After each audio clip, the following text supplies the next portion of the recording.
Now we're going to talk about Texas, or in Spanish, Tejas, from the Caddo Indian word Tesha, which means friend or ally, the land of the allies. Tejas was a state of Mexico, the Republic of Mexico.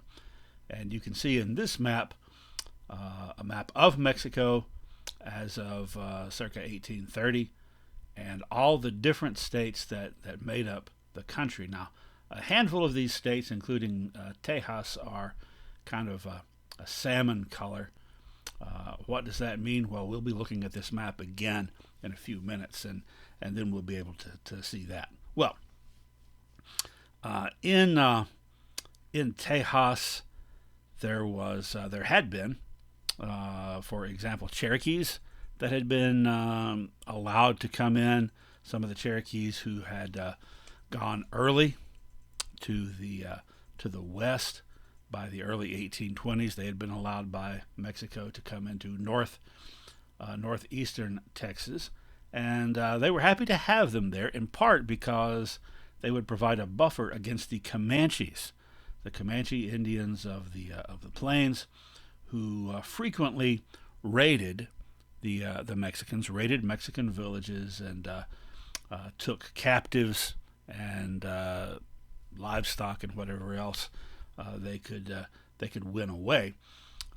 In time, though, there were other people wanting to move there, including a lot of people from the United States. And the first of those to contact the Mexican government was a group led by these two men, Moses Austin and his son, Stephen Austin.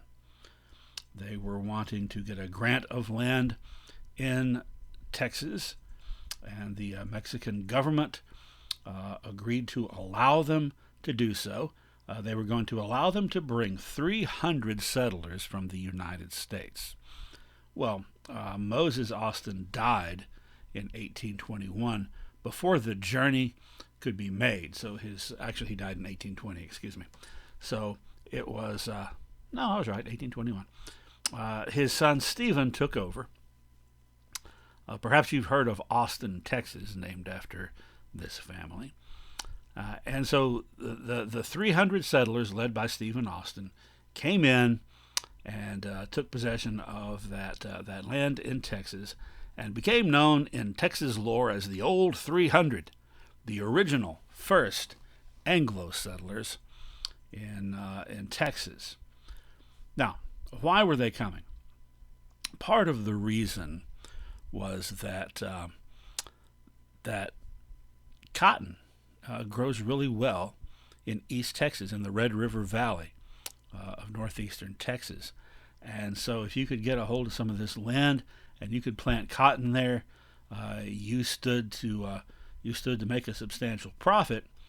And back in the United States, in the South, you were competing against all the other people who had already had their land, and it was hard to get good cotton growing land by the 1820s, even as a result of Eli Whitney's invention of the cotton gin. So 300 settlers come at first. By 1830, there were over 7,000 American citizens, Anglos, as in English speaking, in the Mexican state of Texas. In the 1820s, the new settlers put together kind of an informal militia, very informal, to sort of patrol and to watch out for Comanches, and in some cases to attack or counterattack Comanches. It was their job to range through the area, and eventually these folks came to be known as the Texas Rangers. Now, it wasn't an official organization yet. That would come about 15 years later, the official founding of the Texas Rangers as an official body. But this is the informal beginning of the Texas Rangers. Now, among other things, the people who had moved into the area had to they had to agree to convert to Catholicism, because that was the state religion of Mexico. And it was also kind of a test to see how serious they were, because very few of them were Catholic to start with. So would they be willing to give up their religion, in essence, in order to become Mexican citizens? If so, they must be serious about it.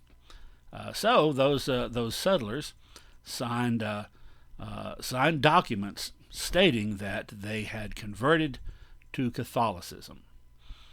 Now, 1833, Mexico got a new president, Antonio Lopez de Santa Anna, who turns out was really a jerk.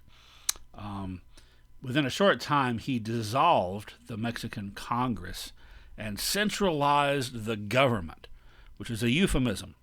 When someone decides to centralize the government, that means they're taking power away from every other part of the government and holding it all themselves, which means they're a dictator. And he was not necessarily popular with all Mexicans. Now, he became very unpopular with Texans in particular, for various reasons, including, well, even before he came along, in 1830, the Mexican government had officially put a stop to all legal immigration to Mexico from the United States. No, there were enough. There were 7,000 of them there. They started with 300 less than a decade earlier, so they were threatening to sort of like take over. So, they're here to take our jobs. So the Mexican government said, that's it, no more. But they kept coming. They kept crossing the rivers to get into Texas illegally from the United States. To discourage that, the Mexican government under Santa Anna did things like have really high property taxes and tariffs for those immigrants to get them to self-deport, essentially, to make life so miserable for them and so hard to make a living that they would leave. But it didn't work because, you know what? Cotton. So they kept pouring in.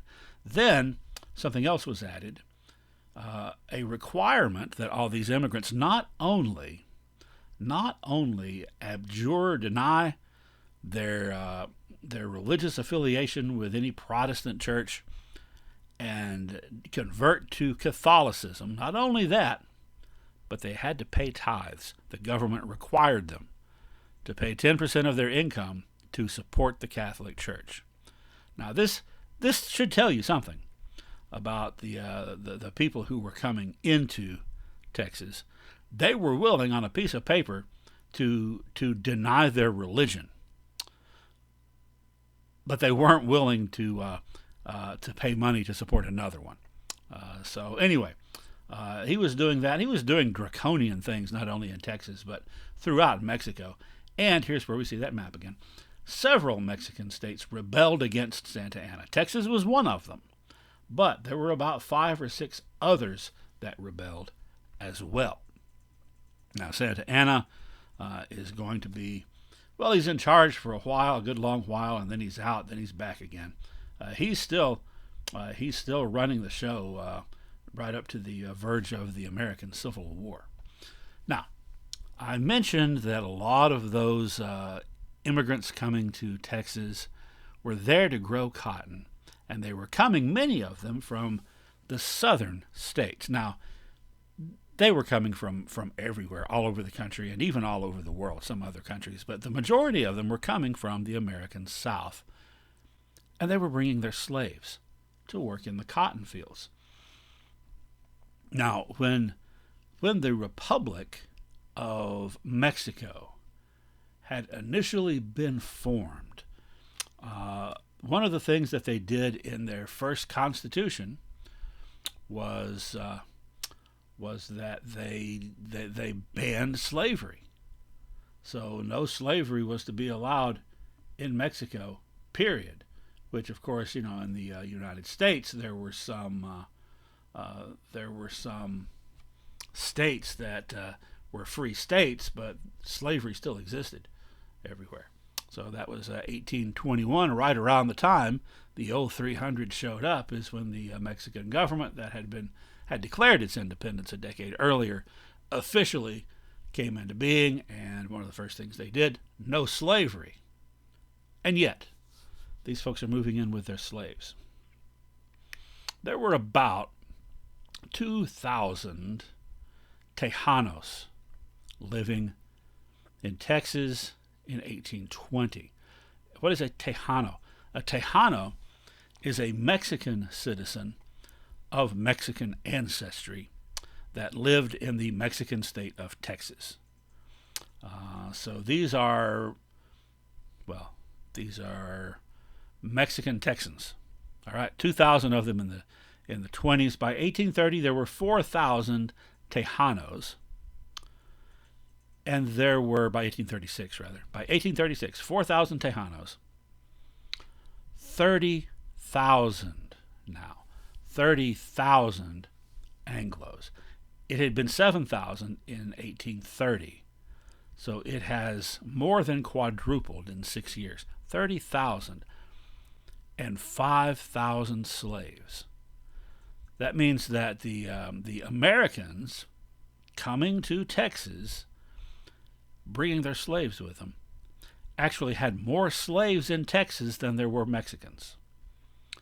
Now, Santa Anna ordered the settlers to obey all the laws of Mexico, including the one saying no slavery.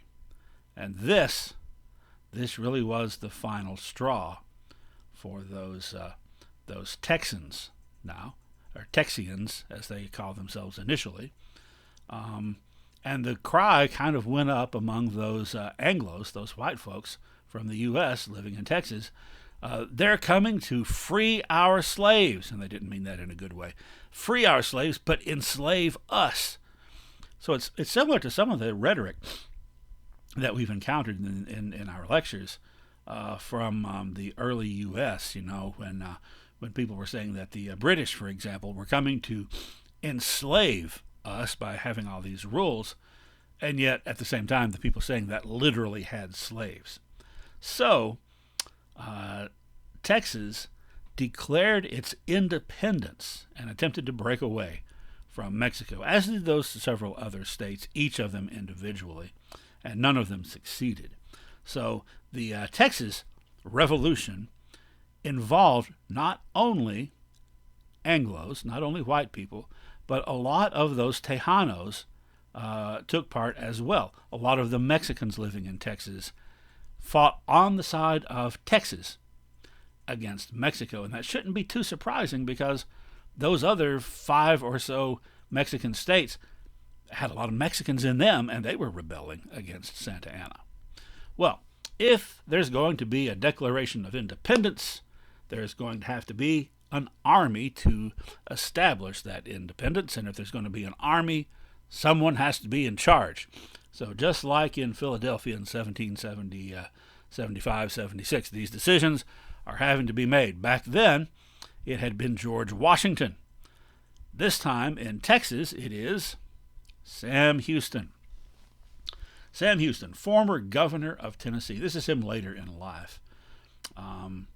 He had been a young officer during the Creek War, the Red Stick War, in 1813, when he had gotten that grievous wound, that arrow to the groin. And then later he had become the governor of Tennessee, which was where he was from. And there was a big scandal that no one really understood what was going on when his new bride left him. And the scandal was so great that he resigned as governor and moved to Texas and went and lived with the Cherokees, who were themselves recent arrivals in Texas. That band of Cherokees led by the former Chickamauga leader known as the Bull. Sam Houston had made friends with Cherokees back during the Red Stick War. Remember, Cherokees had fought on the side of the U.S. So he's put in command of the Army of Texas. There's only one problem with that, and that is there was no Army of Texas. It had to be raised. I mean, lots of people joined militias, but it had to be organized, and he had to get them organized and whipped into shape before they could be an effective fighting unit. And he didn't really have a lot of time.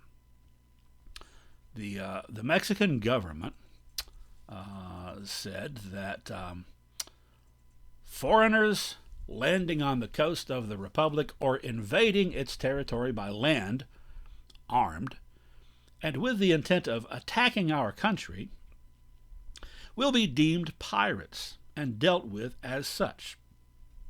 Being citizens of no nation presently at war with the Republic and fighting under no recognized flag. So let's stop for a second here and unpack that. They're talking about these Texans who are rebelling, the ones from the United States. They're foreigners trying to invade the Republic of Texas, but they're not representing the United States. The United States government is not at war with Texas. They're acting independently. And since they're acting independently, not as part of another country, then they're to be considered as pirates. They continue, all foreigners who shall import by either sea or land in the places occupied by the rebels either arms or ammunition of any kind for their use will be deemed pirates and punished as such. So they're saying they're going to consider anyone taking up arms against Mexico, any of these Americans doing so, as pirates, and also anybody helping them by sending them food or sending them arms or ammunition. They're all going to be considered pirates and punished as such. What does that mean? What was the punishment for piracy in most countries at this time? It had long been a death sentence. So when you catch a pirate, you kill them, essentially. Any of the navies of most any country in the world practiced that at the time.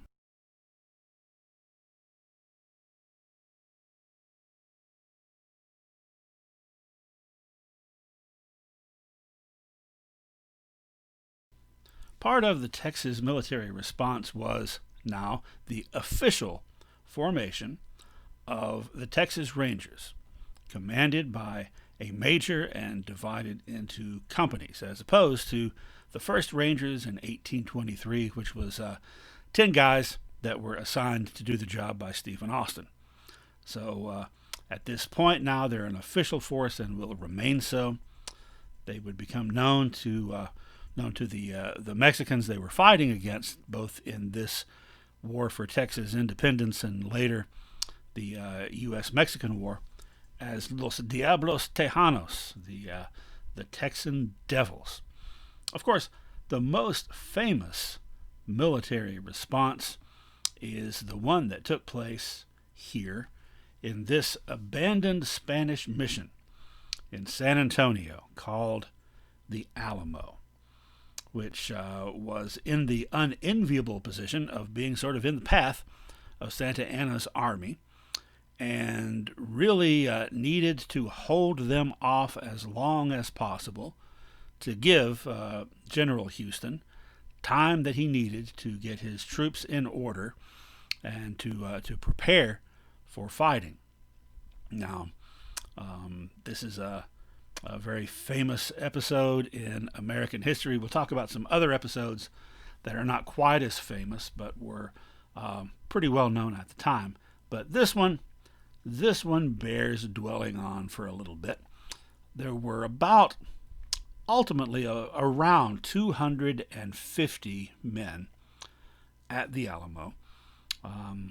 Their numbers had been expanded by the arrival shortly before the Mexicans arrived of Davy Crockett from Tennessee with a group of Tennessee volunteers. Colonel Davy Crockett being the colonel in charge of this militia. Now, Crockett had been a congressman from Tennessee in Washington and had opposed Indian removal and the Trail of Tears, and had been very, very vocal and outspoken about it, and sort of earned the ire of Andrew Jackson, and ultimately earned the ire of his own voters who wanted that Indian land. So he got voted out of office. And after he was voted out of office, he put up a sign in, I think, the Nashville his Nashville office that said, "You can go to hell. I'm going to Texas." And so he did, with the intention of buying up land to resell at a profit to the other people who would be coming in. So he arrived at just the wrong time, really. So he showed up. The force was commanded by Lieutenant Colonel William Travis of the recently formed Texas Army. He was originally from Virginia. He was a young man. I think he was 23, 24 years old. So he was officially in command. Also present was the guy on the upper right, Jim Bowie, sometimes pronounced Bowie, but more often Bowie, who was, he had been a riverboat gambler on the Mississippi and had been one of the people who had moved to Texas and taken that oath of conversion to Catholicism, and apparently was sincere about it, and had married a Mexican woman. So he was here as a colonel as well. He was famous for the knife developed by him and also by his brother, the Bowie knife, which is a great big honking huge knife. It's almost a sword that is really, really heavy and thick, and with a finely honed sharp edge, could be very destructive. Now Bowie had been incapacitated before the siege began, and he was actually bedridden for much of what happened, and was not able to be as active a force as he might otherwise have been. Well, about 250, maybe as many as 260 men facing Santa Anna's approaching army of 1,800 Mexican soldiers.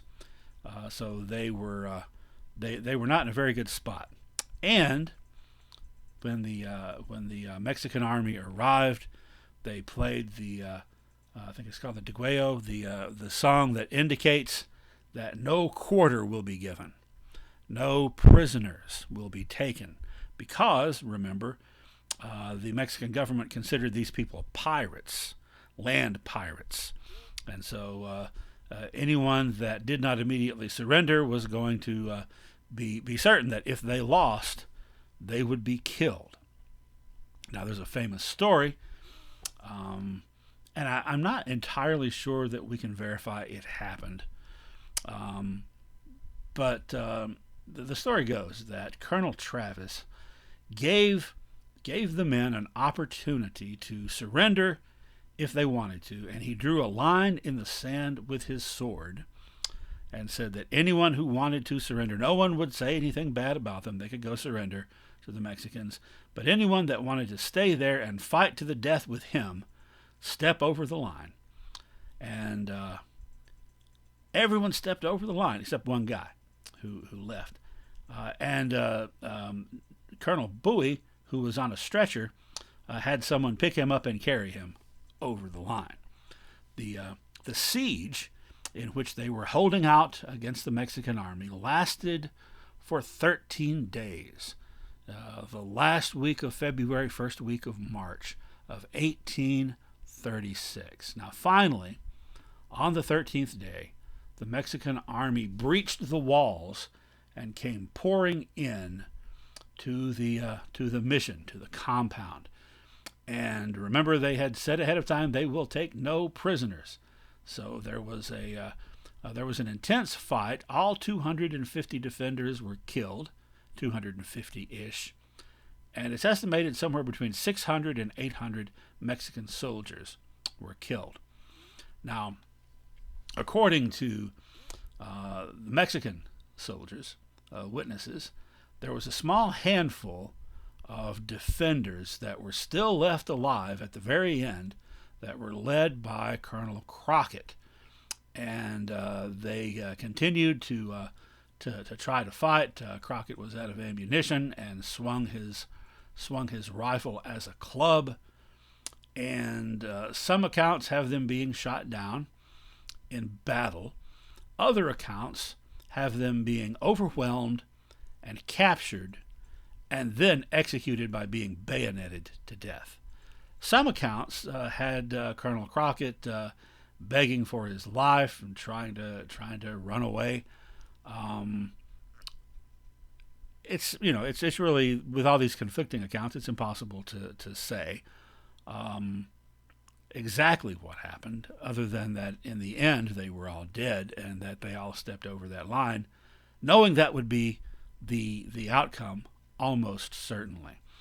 Now, for my money, no matter how things ended up, whether he went down fighting, as in this romanticized painting, or whether he was captured and then killed, or even if he tried to talk his way out of it, no matter what happened, in my opinion, his stand that he took against Andrew Jackson, President of the United States, risking and ultimately sacrificing his political career to do what was right regarding the Cherokees and the other tribes of the South, made him a hero in my eyes for that, if for nothing else, regardless of what happened at the Alamo.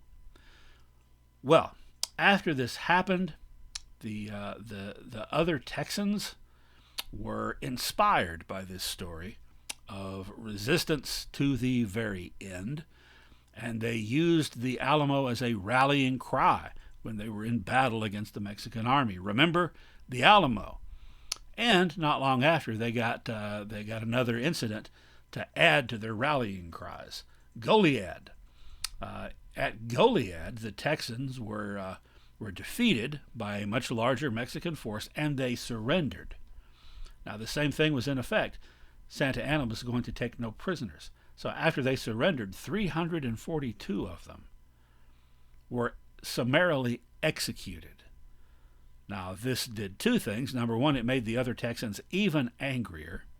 And number two, it caused some serious problems for Mexico in the global community. European countries were outraged at this treatment of unarmed prisoners, and it cost Santa Anna and his government quite a bit in political capital.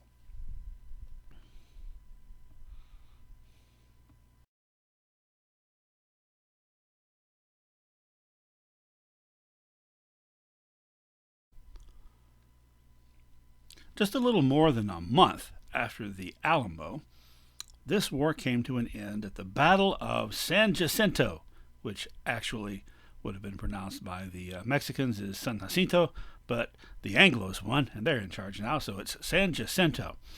Now, the strategy that Sam Houston was using was very similar to the overall strategy used by George Washington in the American Revolution, which is basically keep running until the right time and then fight.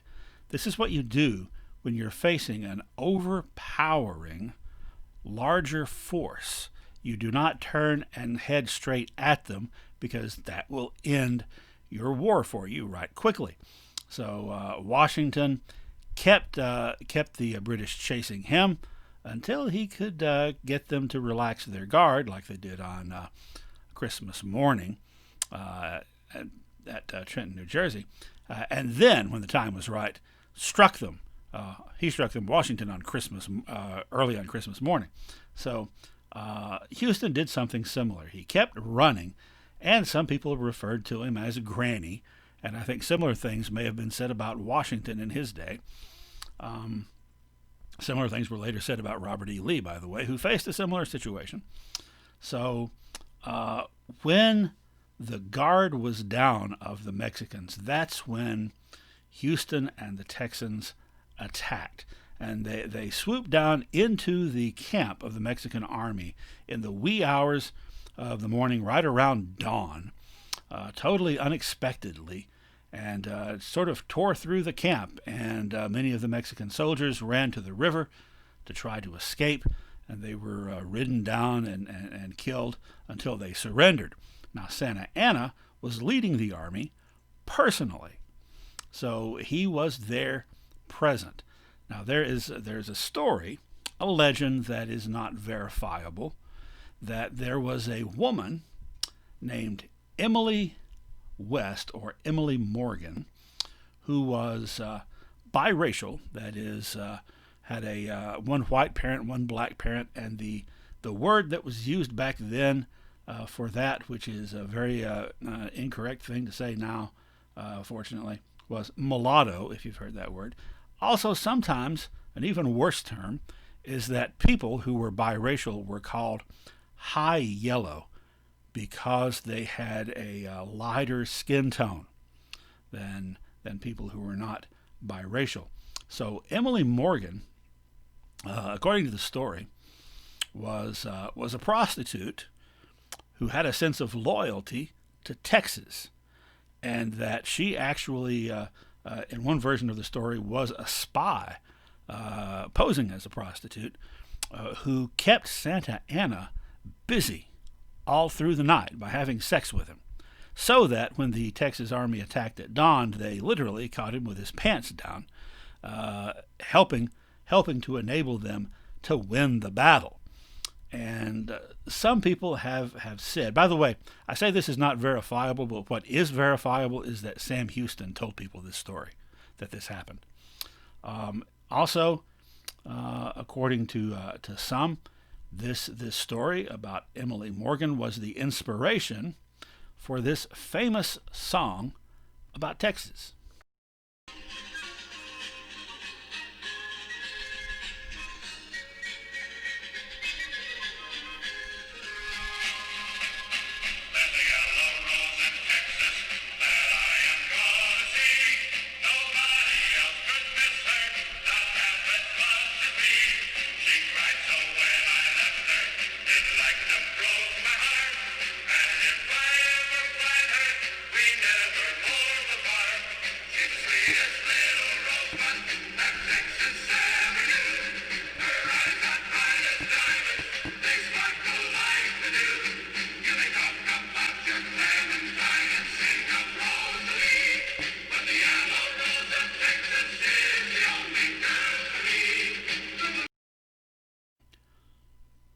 Now, whether Emily Morgan was there or not, Santa Anna was there and got captured by the much smaller force of under the command of Sam Houston.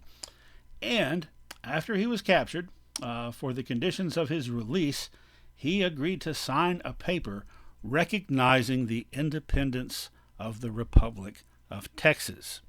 So that was officially the end of the Texas War for Independence, and it ended with Texas being an independent country, the Republic of Texas. They had their own flag, which incidentally would later be the state flag when it became a state, and they had their own president, Sam Houston, who served one term and then was replaced by Mirabeau Lamar, and then I think he came back and Houston served another term after Lamar.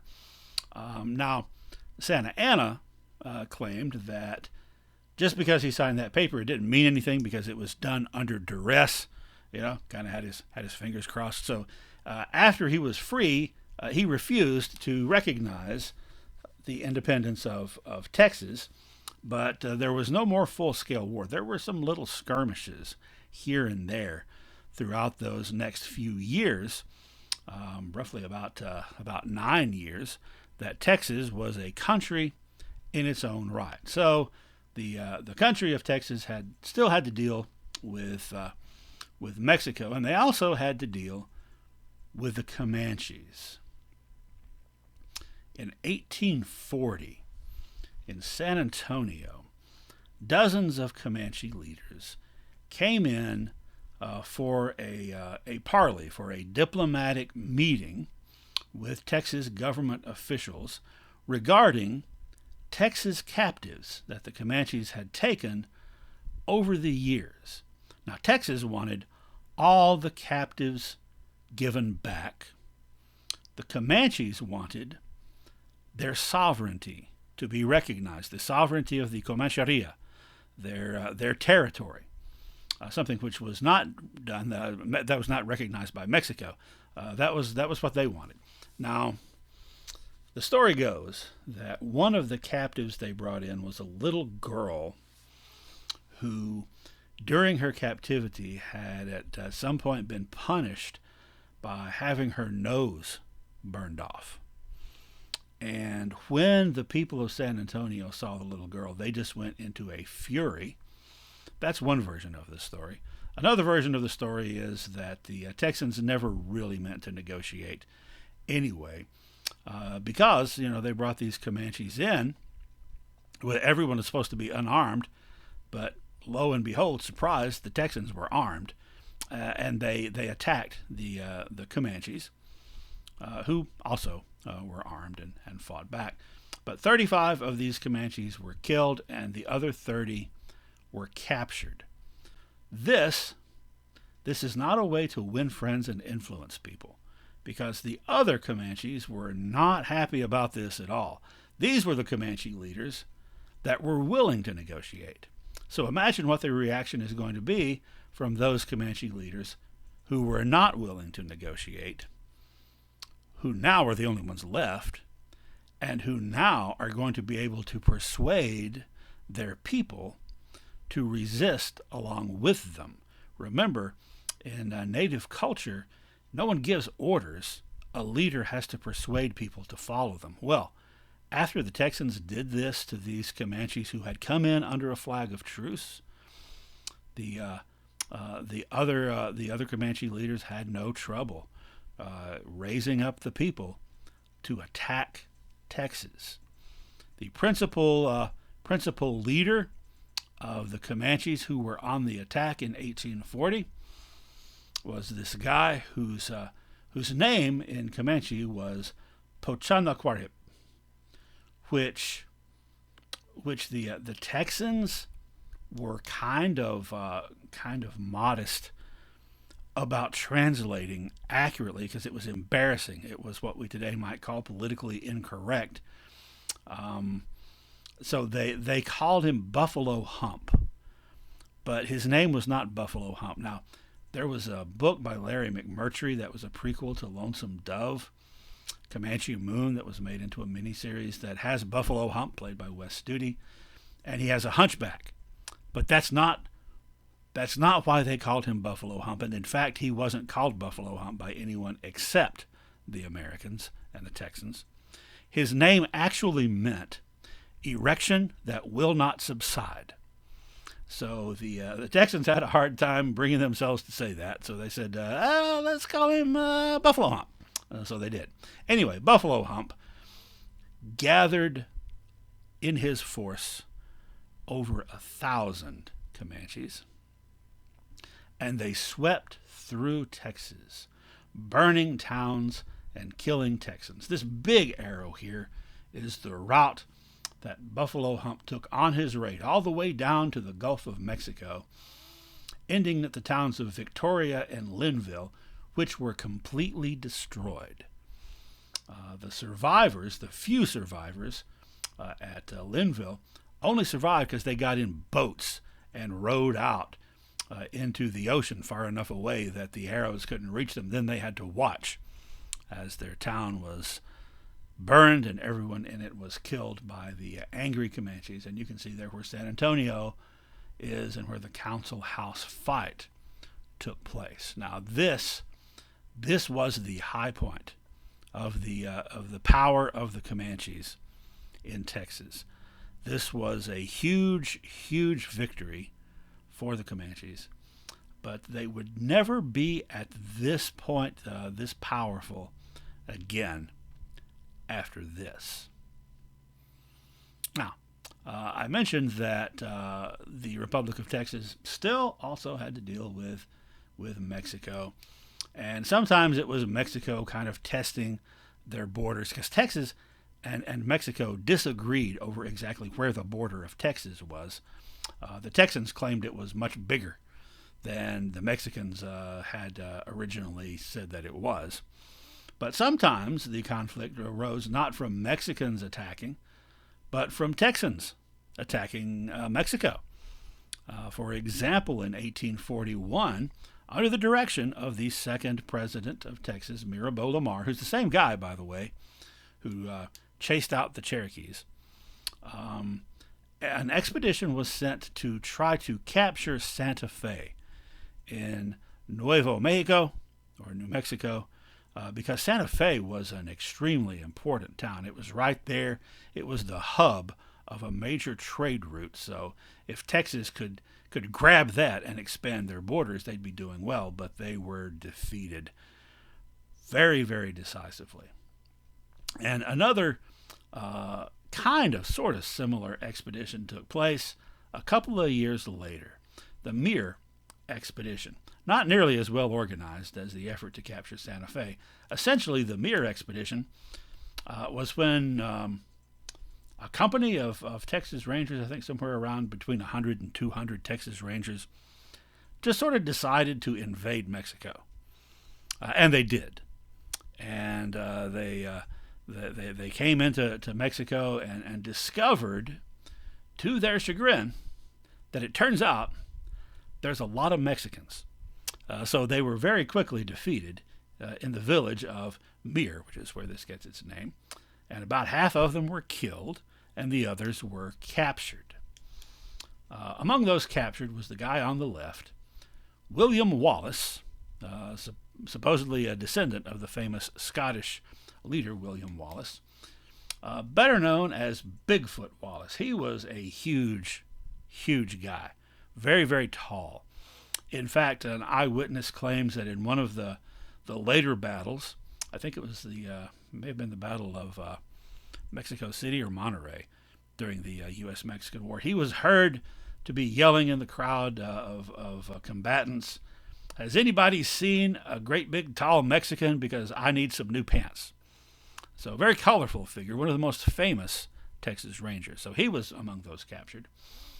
And Santa Anna decided that all those Texans that had been captured, which I think was about 90 or 100 of them, they should all be executed. But his advisors reminded him of what happened after Goliad, when they had really suffered in the court of international opinion for just slaughtering all these prisoners. And so they tried to convince him not to execute them. So he decided to compromise and to decimate them. Literally decimate means to remove 1/10. So he decided to execute 1/10 of them. And to decide who those 1/10 would be, they had a lottery. It's known as the Black Bean Lottery, and here's a painting depicting it.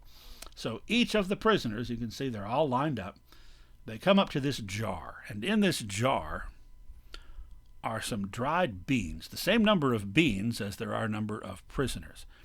And 1 out of every 10 beans is black, and all the others are white. So you reach in and you grab a bean, and if you got a white bean, you're okay. Then you just go to jail, go to prison. If you have a black bean, if you draw a black bean, you were immediately put up against the wall and shot, and then buried together with the other executed men in a common grave there in Mexico City where this happened. I wrote an article about this years ago, 1997, I think it was. That was in Wild West magazine. That's got a pretty big circulation, about 100,000 copies at that time. So a lot of people read it. And I got a phone call from someone who had looked up my listed number. This is before cell phones, and turned out that it was a descendant of the Eastland family that had settled in White County, Tennessee, which is where I'm from and where I was living at the time. The Eastland family lived up on Bon Air Mountain, and there's a community called Eastland up there. Turns out that the very first Texas Ranger executed at the Black Bean Lottery was Captain William Eastland of Sparta, Tennessee, originally, who had moved to Texas and become a Texas Ranger. So that was that was a fascinating connection there, because I'd written about this event that happened like 1,000 miles away, probably. And one of the people was from a family who was buried literally about a mile and a half from my house at that time. So eventually, through the efforts of an American diplomat named Andrew Slidell, the surviving captives were released and were allowed to go back to Texas. And Bigfoot Wallace got a white bean in this lottery, and that's why he was still around a few years later in the U.S.-Mexican War, and was around to actually have a town. There's a town called Bigfoot in Texas that is named after this guy. Now, I mentioned the Larry McMurtry novel Comanche Moon. There's also another novel in the same series with the same characters called Dead Men's Walk, and it portrays the Black Bean Lottery. The only time that I know of that it's been on film. All right, so that covers essentially the history of the Republic of Texas for the few years it was a republic. And it involved Americans expanding westward into a different country, Mexico, and then taking a chunk of that different country and making it yet another different country, Texas. But pretty soon, that country of Texas is going to be annexed into the United States and made into a new state.